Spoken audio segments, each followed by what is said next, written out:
Hello friends, welcome back to new videos. Bhagyalakshmi serial ಮನೆಯವರನ್ನು ಕಷ್ಟಕ್ಕೆ ತಳ್ಳಿದ ತಾಂಡವ್ ನೆಮ್ಮದಿಯಿಂದ ಇರಲು ಹೇಗೆ ಸಾಧ್ಯ? ತಾಂಡವ್ ಮಾಡಿದ ಒಂದು ಕೆಲಸಕ್ಕೆ ಇದೀಗ ಭಾಗ್ಯ ಬೆಲೆ ತರಬೇಕಾಗುತ್ತಿದೆ. ಕುಟುಂಬಸ್ಥರನ್ನು ಸಂಕಷ್ಟಕ್ಕೆ ದುಡಿದ ತಾಂಡವ್ ತನ್ನ ಮನೆಯಲ್ಲಿ ಇರಲಾಗಿದೆ, ಶ್ರೇಷ್ಠ ಜೊತೆಯಲ್ಲೂ ಇರಲಾಗಿದೆ, ಸಂಕಟ ಅನುಭವಿಸುತ್ತಿದ್ದಾನೆ.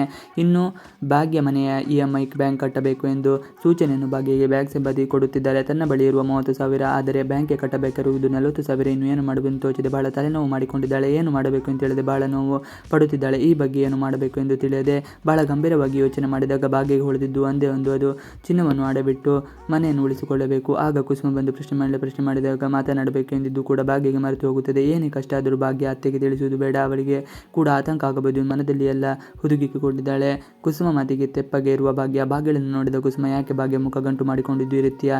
ಯಾವುದಾದರೂ ಬಗ್ಗೆಯೋ ನೀನು ಚಿಂತೆ ಮಾಡಬೇಡ, 30,000 ಹಣ ಕೊಟ್ಟಿದ್ದೇನೆ ಅಲ್ವಾ, ಬಹಳ ಅದ್ದೂರಿಯಾಗಿ ನಾವು ಬದುಕಬೇಕು ಎಂದು ಹೇಳಿದಾಗ ಭಾಗ್ಯ ಸುಮ್ಮನೆ ಆಗುತ್ತಾಳೆ. ಇನ್ನು ತಾಂಡವ್ ಮನೆಗೆ ನಾಟಕ ಮಾಡಲು ಬಂದ ಬಾಡಿಗೆ ತಾಯಿ ಶ್ರೇಷ್ಠ ಚಿನ್ನದ ರಿಂಗ್ ಹಾಗೂ ತಾಂಡವ್ನ ಪರ್ಸ್ ಕದ್ದು ಅಲ್ಲಿಂದ ಪರಾರಿಯಾಗಿದ್ದಾಳೆ. ತಾಂಡವ್ ಪರ್ಸ್ ಕಳವು. ಆಫೀಸ್ಗೆ ಹೊರಟ ತಾಂಡವ್ ತನ್ನ ಪರ್ಸ್ನ ಹುಡುಕಾಟದಲ್ಲಿ ಇದ್ದರೆ ಶ್ರೇಷ್ಠ ತನ್ನ ರಿಂಗ್ ಹುಡುಕಾಟದಲ್ಲಿ ಇರುತ್ತಾಳೆ. ಇದನ್ನೆಲ್ಲ ನೋಡಿದ ತಾಂಡವ್ ಮಾತ್ರ ಬಹಳ ಕೋಪಗೊಂಡಿದ್ದಾನೆ. ಶ್ರೇಷ್ಠ ನನ್ನ ಪರ್ಸ್ ಎಲ್ಲಿ ಎಂದೆಲ್ಲ ಕೇಳಿದಾಗ ಶ್ರೇಷ್ಠ ನನ್ನ ರಿಂಗ್ ಕಾಣಿಸ್ತಾ ಇಲ್ಲ ಎಂದು ಕೊಂಚ ಜೋರಾಗಿ ಹೇಳಿದ್ದಾಳೆ.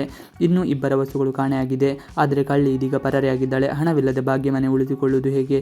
ಇತ್ತ ಭಾಗ್ಯ ಮನೆಯ ಜವಾಬ್ದಾರಿ ಹೊತ್ತುಕೊಂಡಿದ್ದಾಳೆ, ಹಾಗೆ ಮನೆಯ EMI ಕೂಡ ಕಟ್ಟಬೇಕು. ಹೀಗೆ ಇದನ್ನೆಲ್ಲ ನಿಭಾಯಿಸುತ್ತಾಳ ಭಾಗ್ಯ ಎಂದು ಸೀರಿಯಲ್ ಪ್ರೇಮಿಗಳು ಆಲೋಚನೆ ಮಾಡುತ್ತಾ ಇದ್ದಾರೆ. ಇವಿಷ್ಟು ಇವತ್ತಿನ ವಿಡಿಯೋ. ಈ ವಿಡಿಯೋ ಇಷ್ಟವಾದರೆ ಪ್ಲೀಸ್ ಲೈಕ್, ಶೇರ್, ಸಬ್ಸ್ಕ್ರೈಬ್ ಮಾಡಿ. Thanks for watching video.